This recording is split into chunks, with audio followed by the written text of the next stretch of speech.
미국에서 한국의 군인들을 보고 훈련까지 중지하며 곧바로 채택했던 아이템이 있다고 전해지고 있습니다. 뭐든지 바꾸는 데 있어서는 매우 까다롭다는 미군들조차 한국인 시스템을 채용할 수밖에 없는 게 있었다고 합니다. 미군은 한번 규칙을 정하고 나면 웬만해서는 잘 바꾸지 않는 매우 보수적인 면이 있다는데요.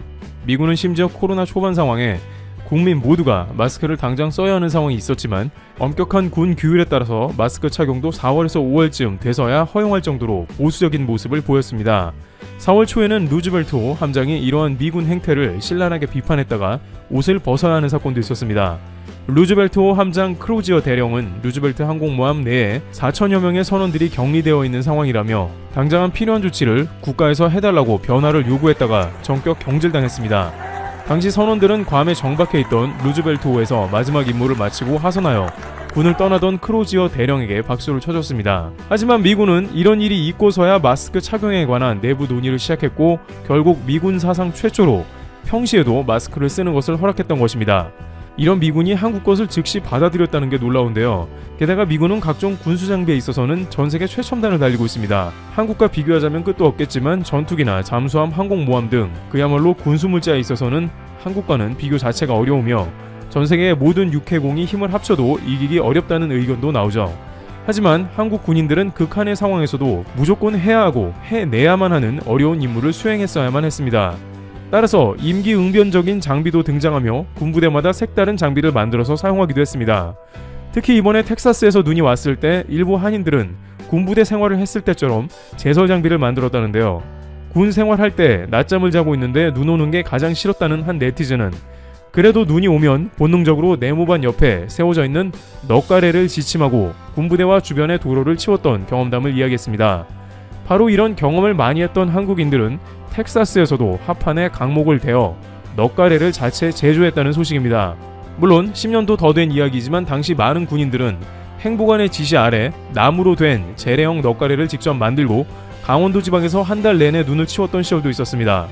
그런데 최근 한 온라인 커뮤니티에서는 실제로 미국에서 이렇게 한국인들이 자체적으로 제설을 진행했던 경험을 공유하기도 했는데요. 당시 미국에 군대를 전역하자마자 친구들과 여행을 갔던 한 네티즌은 눈이 많이 내리자 함께 제설 작업을 하기로 친구들과 결정을 내렸습니다. 이들은 군 전역한 지 얼마 안 되어 몸이 기억하는 제설 작업 때문에 불침번을 서면서 집 앞에서 눈을 치웠는데 지나가는 미국 경찰에게 발각되어 혹시 눈을 치우고 그 길에 마약을 운반하는지 의심된다며 조사를 받는 등 일대 소란을 피웠다는 논란도 있을 정도였습니다. 이들은 눈은 아침 되니까 미국 제설 장비가 다 치웠다면서 소란을 일으킨 게 망신스러웠는데 몸이 기억했던 작업에 대한 후일담을 얘기했습니다. 그만큼 한국 군인들은 미국에서는 쉽게 접할 수 없는 일들을 군대에서 자체적으로 만들거나 몸으로 때워 해결하는 경우가 많다는 것입니다. 장관 조립교 같은 경우에도 한국 군인들은 엄청나게 무거운 조립교를 직접 들고 움직이는 모습이 나오는데 반면 미국에서는 최신 장비를 동원해서 자동으로 조립을 시키고 있어 한국과는 차별화되고 있습니다. 물론 최근에는 이렇게 몸으로 때우던 한국이 최첨단 무기까지 개발하는 상황까지 오기도 했는데요. 특히 밀리터리 덕후들은 최근에 KF-X 스텔스 전투기가 도세까지 마친 단계에 들어갔다는 소식에 흥분합니다. 전투기의 끝이라는 스텔스 전투기 시제품이 90% 조립 공정이 완료되자 놀라움을 표하기도 했습니다. 하지만 이러한 가운데 미군이 유독 한국 군인에게 빌려서 쓸 수밖에 없는 아이템도 있었다고 하는데요. 놀랍게 이것은 군인뿐만 아니라 이미 미국 사회에서 급속하게 퍼져있는 일상의 아이템이 되어 있었습니다. 우선 이 이야기는 한국 군인들의 주요 업무 중 하나였던 잡초 뽑기도 거론되어야 하는데요. 수많은 군인들은 부대에서 잡초를 뽑아야만 했는데 이것이 생각 외로 엄청나게 중요한 임무인 것입니다. 각 부대에서는 잡초 제거를 위해 제초 전담 병사를 따로 운영하거나 평일 일과 시간 전후 또는 쉬어야 할 주말에도 병사를 차출할 정도입니다. 특히 비가 많은 여름에는 잡초의 성장 속도가 너무 빨라 GOP 사단의 경우 매일 새벽 5시 반에 일어나 제초 작업을 할 때도 있죠. 더운 날씨 속 제초 작업은 병사들에게 기피 1순위입니다. 잡초는 주둔지와 관할구역 경계를 위해 세운 철책과 보급로, 순찰로 주변, 탄약고와 훈련장 주변 등을 가리지 않고 자라납니다. 적기에 제거하지 않으면 철책 앞 시야를 가리거나 갈라진 도로 틈을 파고들어 경계 임무 또는 통행에 지장을 줍니다. 가을과 겨울에 탄약고 주변의 잡초가 말라 화재를 일으키기도 합니다. 그런데 이렇게 군인들이 중요하게 생각하는 제초 작업은 군 부대별 예산 부족 등의 이유로 과거 군인들은 손으로 직접 뽑아내고 풀을 베어냈습니다. 그러다가 등장한 아이템이 바로 목장갑과 호미입니다. 이 두 가지 아이템은 제초 작업을 하는 데 있어서 필수인데 특별히 목장갑이 뜻밖의 미군의 주목을 받게 됩니다. 물론 호미 역시 한국에서는 흔한 풀베는 아이템이지만 미국 아마존에서 가장 인기 있는 제품으로 팔릴 정도로 미국에서 유명세를 탔습니다. 그렇지만 손바닥이 시뻘건 목장갑이 유명하게 된 것은 전혀 의외라는 반응입니다. 원래 과거 목장갑은 그냥 면으로 출시되었는데 갑자기 빨간색 라텍스가 코팅된 버전이 한국에서 출시됐습니다. 이 장갑은 한국 각종 건설 현장에서도 쉽게 볼 수 있고 목공, 원예, 중장비 등 모든 작업에 적용이 가능합니다. 빨간색 부분의 라텍스 부분 때문에 손은 보호받게 되고 마찰력이 커서 물건을 잡으면 미끄러지지 않습니다. 그리고 특징적인 것은 가격이 매우 저렴하다는 것입니다. 보통 일회용으로 제작이 되어 대량 생산이 되는 것이죠. 이러한 가운데 한미 연합훈련 가운데 미군들은 한국 군인이 손에 착용한 목장갑을 발견하게 되었습니다. 당시 미군들과 장관 조립교 등의 훈련을 하기 위해 무거운 장비를 장갑을 끼고 들어야만 했는데 미군들은 미국에서 군수용품으로도 잘 활용되는 특수 장갑인 메카닉스를 착용하고 있었거나 혹은 가죽 장갑을 낀 채로 조립교를 이동시켰습니다. 그러나 이내 조립교는 손에서 미끄러져 나갔고 마찰력이 적은 가운데 미끄럽다는 것은 무거운 장비를 다루기가 매우 곤란했다는 것으로 판단이 됩니다. 그런데 한국 군인들은 빨간 목장갑을 낀 채로 매우 손쉽게 장비를 이동하고 있었던 것입니다. 그 즉시 미군은 훈련을 멈추고 다시 메카닉스 등 미군들의 가죽 장갑을 일제히 모두 벗어놓은 채로 한국의 빨간 목장갑을 끼고 훈련을 완수한 것입니다. 이 훌륭한 목장갑의 가격은 개당 100원 내외 정도인데요. 호미와 함께 미국 아마존에서도 엄청나게 인기 있는 K장갑으로도 유명세를 떨치고 있다고 전해집니다. 미국 아마존에서는 300켤레에 14만원 정도의 다소 비싼 가격에 팔리고 제품명에는 프리미엄이라고 시작되고 있습니다. 조슈아라는 미 운송회사의 직원은 자신은 이 빨간 목장갑이 물류작업을 하는 데 있어 최고의 아이템으로 치고 있다면서 보통 사용하면 하루나 이틀은 사용할 수 있으며 재사용하지 않고 싼 값에 편하게 이용할 수 있다고 극찬했습니다. 익명의 한 고객은 자신은 조경사업을 하고 있는데 처음엔 중국산을 주문해서 쓰레기 같은 게 와서 반품을 했는데 이 제품은 한국산이라 아무 걱정이 없다. 훌륭하고 손을 보호하는 데는 가격 대비 최고라는 반응을 보였습니다. 특이한 점은 많은 글로벌 구매자들도 한국산과 중국산을 철저히 구분하고 있으며 한국산을 원한다는 것입니다. 프랑스의 건설업자는 이 제품을 대량으로 구매했고 건설 인부들에게 모두 나눠줬더니 놀라워했다면서 밀착력이 매우 뛰어나고 일부 직원들은 자신들이 개인적으로 운동할 때도 사용하고 있다며 제품에 칭찬을 그치지 않았습니다. 특히 이 제품이 마찰력이 좋아서 철봉을 이용한 운동에 이용한다는 제품 리뷰도 상당히 많았습니다. 또한 한 네티즌은 환경보호에 관심이 없다면 이 제품은 일회용 제품 중에 아마 세계 최고의 성능이라고 했습니다. 용접공들도 리뷰를 많이 남겼는데 무거운 고무장갑보다는 가볍고 일회용인 이 제품을 한번 써봐라. 새로운 세계라고 했습니다. 한국에서는 대부분 공사 현장이나 이삿짐 센터 등에서나 많이 활용하는 빨간 목장갑이지만 세계인들이 봤을 때는 운동을 비롯해서 겨울에도 추위를 피하기 위해서 일회용 장갑으로 활용하는 등 만족하는 모습이 보입니다. 이와 같이 한국에서는 흔한 아이템이지만 미군들조차 당장 훈련 수행을 위해서 사용할 수밖에 없었던 목장갑은 이제 한국을 뛰어넘어 전 세계의 많은 이들에게 호평받으며 활용되고 있다는 소식이 들려오고 있습니다. 트래블튜브 여기서 마치겠습니다. 감사합니다.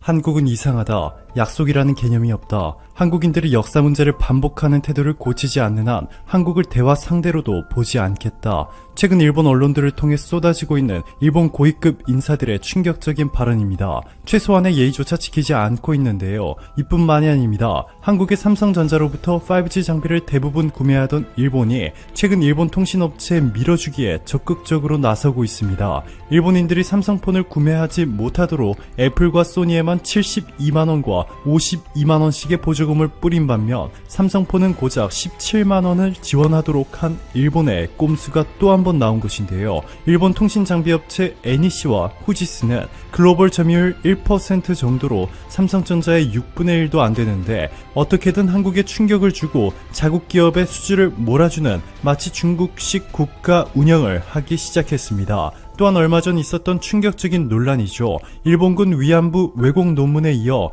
일본에서 많은 문제를 일으키고 있는 야쿠자 조직원 다수가 한국인이다 라는 출처조차 불분명한 내용을 논문에 그대로 실어 전세계 학자들뿐만 아니라 하버드대학교 동료 교수들에게까지 비난을 받고 있는 마크 램지어 하버드 로스쿨 교수조차 일본은 감싸기 위해 총력을 기울이고 있습니다. 영국 옥스퍼드 대학교와 서울대학교를 포함해 하버드대학교, 일본의 도쿄 대학교 교수들까지 참여해 전 세계 1000여 명이 넘는 교수와 연구진들이 성명서를 발표하기까지 했는데요. 이들의 성명서를 보면 램지어 교수의 최근 위안부 관련 논문은 제2차 세계대전 전후 일본군에 의해 성노예 생활을 강요당한 수많은 여성이 겪었던 잔혹행위에 대해 성차별적, 가부장적, 식민주의적 견해를 앞세우고 있다 라며 이 주장이 여성들에 대한 폭력과 성노예 및 성착취 제도를 정당화하는 데 이용될 수 있음에 우려를 표한다 라고 전했습니다. 이렇게 전 세계가 램지어 교수를 비난하는 가운데 일본은 홀로 램지어 교수 수호 운동에 나섰습니다. 연합뉴스의 보도에 따르면 일본의 온라인 SNS에서 활동하는 일본의 넷 우익은 로런스 베카우 하버드대 총장에게 감사 엽서 보내기 운동을 펼치고 있습니다. 베카우 총장이 램지어 교수의 논문에 담긴 주장은 학문의 자유에 해당하기 때문에 문제가 없다라는 입장을 보인 데 대해 적극적으로 감사의 뜻을 표시하겠다는 것인데요. 이들은 또 존 매닝 로스쿨 학장의 이메일 주소를 공유하면서 감사 메시지를 보낼 것을 권유하고 있습니다. 진실을 추구하는 하버드대의 이념에 따라 학문의 자유를 지켜주신 데에 대해 감사합니다 라는 모범 문구도 제시됐습니다. 일본 우익은 램지어 교수 논문을 비판하는 학자들에 대한 보복에도 나섰습니다.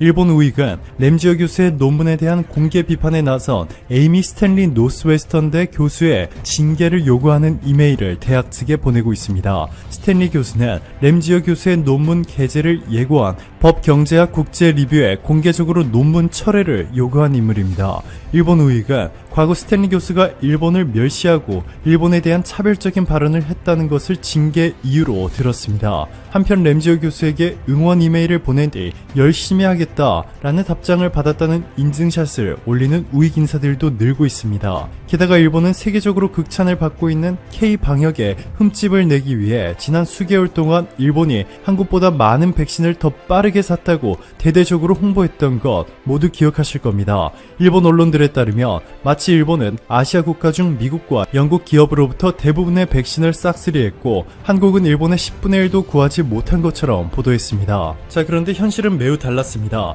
일본이 실제로 자국민들을 대상으로 백신 접종을 시작한 것은 2021년 2월 17일로 한국보다 고작 9일 빨랐습니다. 뿐만 아니라 접종을 시작하기 직전에 백신 투여에 사용될 엉뚱한 주사기를 구하는 바람에 대망신을 당했습니다. 이 때문에 아사히 신문과 마이니치 신문 등은 일본 후생 노동성이 화이자 백신의 병당 접종 횟수를 6회에서 5회로 변경한다고 전날 국회에서 밝힌 데 이어서 이날 전국 지자체에 통보했다고 전했습니다. 즉 엉뚱한 주사기를 준비하는 바람에 1억 2천만 명이 접종할 수 있는 백신 중 2천만 명분이 날아가 버린 셈입니다. 이 때문에 한 병당 6회 접종이 가능한 한국산 주사기가 일본에서 초미의 관심이 되기 시작했고 일본 여론은 엇갈린 반응을 보였습니다. 일부는 어려운 시국인 만큼 이웃 국가가 큰 도움을 준다. 이번 기회에 한일 관계를 회복하자 라며 긍정 반응을 보였습니다. 반면 일부는 한국산 주사기 사용을 거부하자며 혐한 여론을 부추겼습니다. 더욱이 최근 해당 생산 업체에 문재인 대통령이 방문했다는 사실을 강조하며 반감을 드러냈습니다. 자, 그런데 일본의 위기는 여기서 멈추지 않았습니다. 지금까지 감춰졌던 비밀이 공개되면서 일본 국민들조차 일본 정부를 맹비난하기 시작했습니다. 첫 번째 소식은 일본보다 백신 접종을 늦게 시작한 한국이 이틀이면 일본을 추월할 것이라는 분석이 나온 것입니다. 방역당국 관계자는 지난 17일 접종을 시작한 일본은 접종 첫날 125명을 접종했지만 한국은 오늘 하루 17,000여 명을 접종할 것으로 계획돼 있다 라고 밝혔고, 또한 일주일로 살펴보면 일본은 지난 17일 이후 일주일간 12,000여 명이 접종한 반면 한국은 오늘부터 일주일간 18만 명 정도가 접종할 예정이다 라고 전했습니다. 지난 17일부터 화이자 백신 접종을 시작한 일본은 하루 평균 2,737명의 접종을 하고 있기 때문에 이틀이면 한국이 일본을 추월한 셈입니다. 두 번째 소식이 일본인들에게는 더 충격적이었는데요. 바로 일본 정부가 화이자 백신을 사는 과정에서 화이자의 갑질에 놀아났을 뿐만 아니라 약점까지 제대로 잡혀 시세보다 매우 비싸게 샀다는 소식입니다. 교도통신에 따르면 일본은 미국의 화이자와 교섭하는 과정에서 어려움을 겪자 백신 담당 장관이죠, 고노다로 행정개혁 담당상에 내가 직접 화이자와 얘기하겠다 라며 자신있게 나섰는데요. 화이자 측은 교섭에 고노다로 담당상이 아닌 아닌 스가 총리가 나오면 좋겠다 라며 일개 강요는 상대하지 않겠다는 의사를 밝혀 충격을 주었습니다. 고노다로는 차기 일본 총리로 거론될 만큼 많은 일본인의 지지를 받고 있기 때문에 이 소식은 더더욱 충격적이었습니다. 교도통신은 스가 총리가 7월 올림픽 개최를 목표하고 10월 중의원 임기 만료에 따른 총선을 위해서라도 백신 확보 및 빠른 접종이 매우 절박한 상황이었는데 백신 협상 과정에서 일본 측이 농락당한 셈이라고 보도했습니다. 또한 일본 여당 관계자는 일본이 약점을 잡혀 화이자 백신을 비싼 값에 사게 됐다 라고 전했습니다. 또한 최근 이탈리아를 중심으로 백신 생산국이 수출을 금지시킨 극단적인 조치를 취하기 시작하면서 일본이 올림픽을 완전히 접어야 할 수도 있다는 분석까지 나오고 있습니다. 앞서 유럽연합은 백신 제조사가 유럽 내 백신 공급 물량을 채우지 못할 경우 유럽 내에서 생산된 백신의 수출을 규제할 수 있는 권한을 회원국에 부여하는 규제를 도입했고 이탈리아가 이 규제를 처음으로 사용했습니다. 더 놀라운 점은 유럽연합 집행위원회도 이탈리아의 조치를 지지했습니다.